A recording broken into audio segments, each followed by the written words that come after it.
Ladies and gentlemen, can you please change that drum roll into a very polite clap as we introduce our mistress for today, our tea mistress. Ladies and gentlemen, Lady Askew. Hello! I'm Madame Askew. How nice to meet all of you. Can you all hear me? Wonderful. Welcome to Wonderland. Are you having grand adventures? Yes. Good. You look very cheeky. Are you a fairy? Possibly. You never can tell with fairies. They are always answering in the most ridiculous ways. So right now, the Dormouse and her marvelous assistants are bringing you tea. The most marvelous beverage on the planet. In fact, some people like to think of it as more astonishing than champagne. And here in Wonderland, we are certainly great fans of tea. Now, you're here. You're here at the endless tea party table. You may wonder how you arrived here. Hopefully, you received your invitation from the White Rabbit. Perhaps some cheeky devil just dragged you to the table. Regardless, I'm very happy to see all of you. And I hope that you enjoy tea a little bit. Who here likes tea? Raise your hands. Oh, good. And who's been to a tea party before? Right, very nice. Now, who's been to a tea party with the Queen of England? No one. But, oh, you have? Really? No, you haven't. Oh. Well, here's the thing. We're going to discuss tea etiquette in Wonderland. And should you be invited to tea with the Queen of England, I highly recommend you do not follow any of the advice I'm about to give you. Except maybe some of the musical numbers. She does like a good song and dance routine, but other than that, be very careful. So in Wonderland, of course, our tea party etiquette is suited to the madness around us. And of course, you know, the whims of the Dormouse. You have to do what the Dormouse says. And also the Mad Hatter does make some certain requirements. The first thing is when you come to tea in Wonderland, you of course want some variety of invitation. It's very hard to have a party without an invitation, because then you arrive at tea and you have no friends to have tea with, which is very sad. So I like to deliver my invitations in person. Hello, how nice to meet you. Won't you come to tea? Oh, good. We agreed. Marvelous. Some people like to have their invitations delivered. I don't recommend the ravens. They're completely impractical. They never do exactly what you suspect, and they often run off and pick up gems instead of delivering the message, which is terrible. So don't use the ravens. I prefer koalas. They have a pouch where they can store your invitation. It's very snug, and when it arrives, it smells like eucalyptus. Can you do better than that? I mean, it's koalas all the way. Otherwise, you could try the Cheshire Cat, but again, he disappears sometimes at the drop of a hat, which is very difficult. So choose your delivery method very wisely.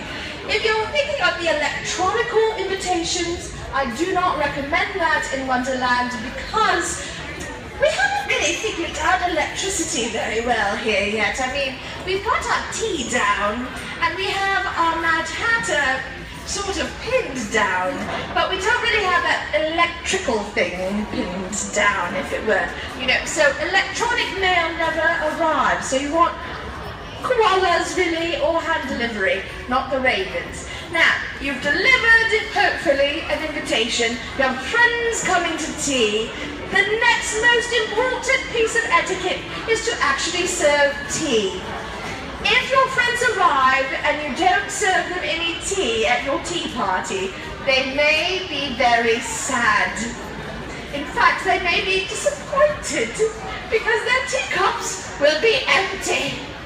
There's nothing worse than an empty teacup at a tea party, so make sure that you are serving tea. And make sure that it's hot, because at a tea party you're looking for hot tea. Now this tea we've served you today is rather steamy. because we're steampunks. We like things to be very, percolated and hot and steamy. But that means you have to approach the etiquette of how to deal with extremely hot tea. Now, I have been asked, is it all right to blow across your tea to cool it? And the answer is yes, provided you have a languorous, slow and easeful methodology of doing so that your tea does not explode from your cup, because that would be unfortunate. You'd have no tea to drink.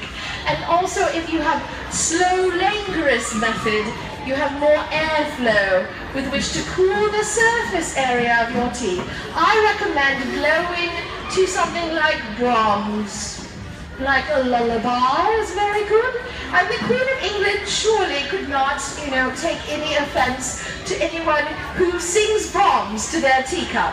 Now, the Queen of Hearts is not very keen on Brahms, so you might want to find something else. I don't know. I mean, she's unpredictable. You might want to ask her what her favorite Red song is for today before using Brahms. Once you have cooled your tea, however, you must approach it for the first drink. This is a very critical juncture. Now, some people are curious. How do you hold your teacup? Do you unfurl the pinky? Or do you keep it furled? So we have a saying in Wonderland, when in doubt, pinkies out. But the thing is, pinkies are dangerous and cheeky. You never know what a pinky might do. It could stab someone's chapeau. That would be terrible. You could lose a whole hat rim. Or worse yet, it might poke out an eye. So you need to let people know that you are about to unfurl the pinky, and there's really only one technique suitable. So you must start at table level with your teacup firmly in hand, and then you let everyone near you know that you are about to unfurl the pinky with your body language. You will witness the proper technique.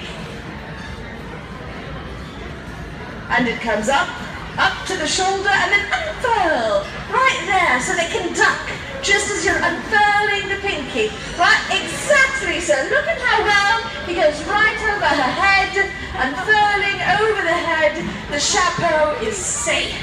This is very critical because hats at tea parties are encouraged, but you want to actually leave with your hat still attached to your head, which you hope is still attached otherwise, because you know how the Queen of Hearts can be.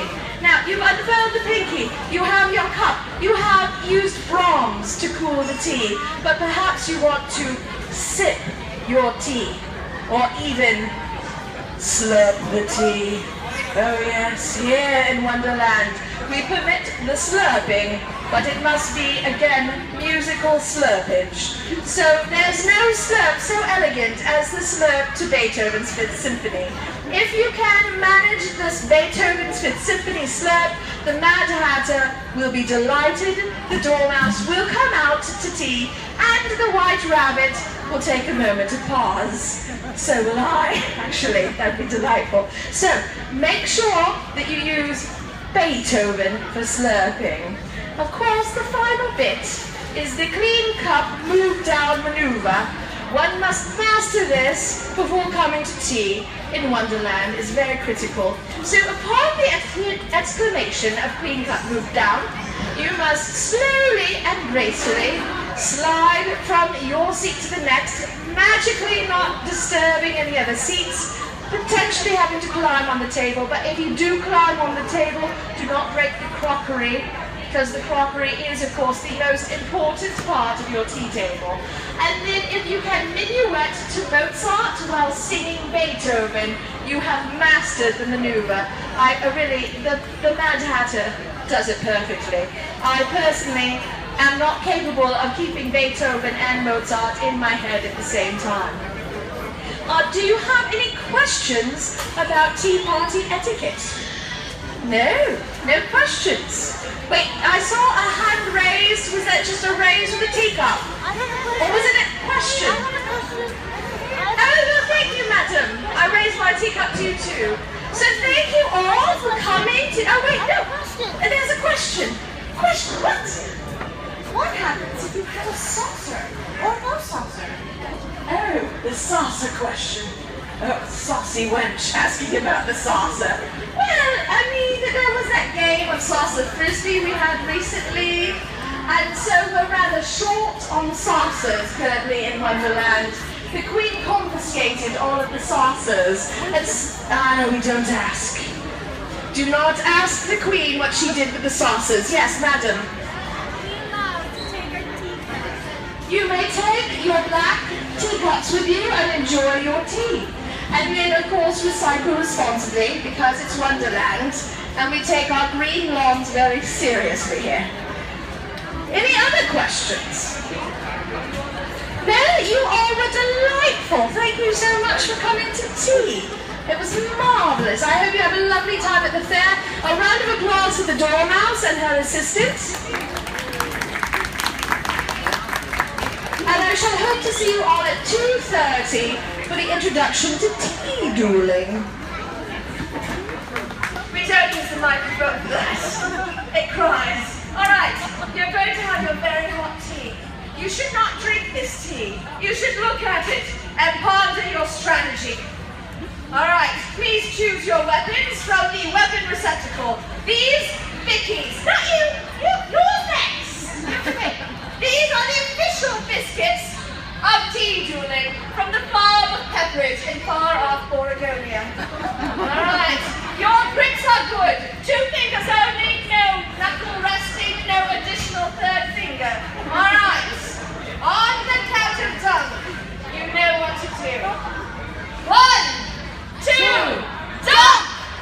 1, 2, 3, 4, 5. Raise your biscuits, and the duel has commenced. Watch those knuckles, ladies. You know this is a sister battle. It has to be clean. It has to be professional.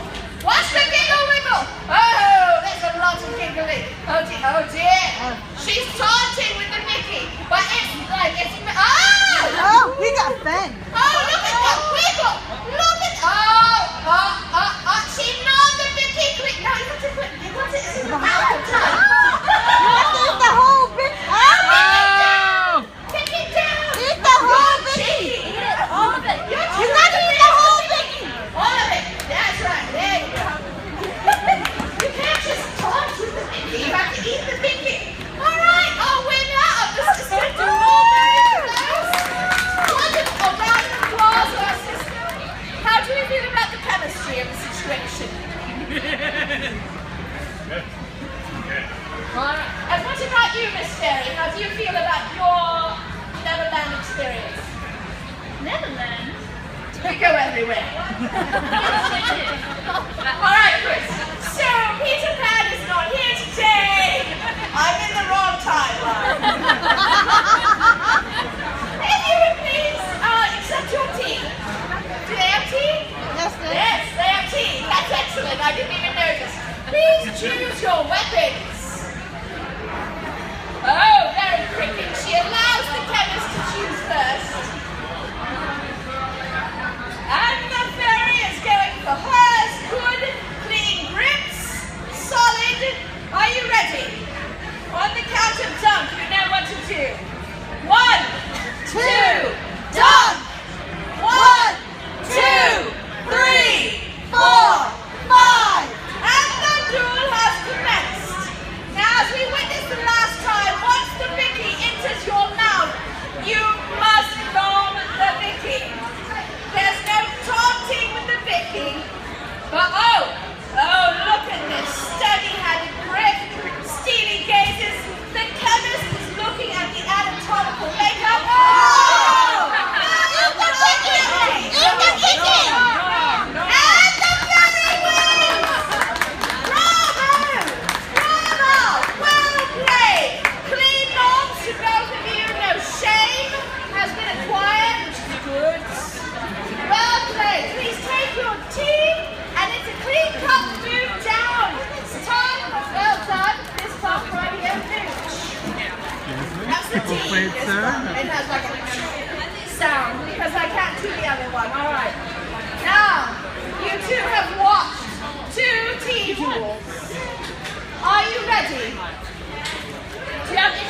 questions. No. Please pour the tea. Are you related? Are you siblings? And such another sibling rivalry, our second one today. Those are sometimes the most hotly contested tea battles. Because siblings know each other's weak spots. They know how to make the other one laugh uncontrollably. Sometimes probably the Mickey. Before you even know you've ducked. Alright, please take your weapons. Good choices, 2 fingers only. And on the count of dunk, you know what to do. 1, 2, dunk! 1, 2, 3, 4, 5. And the duel has commenced. Look at those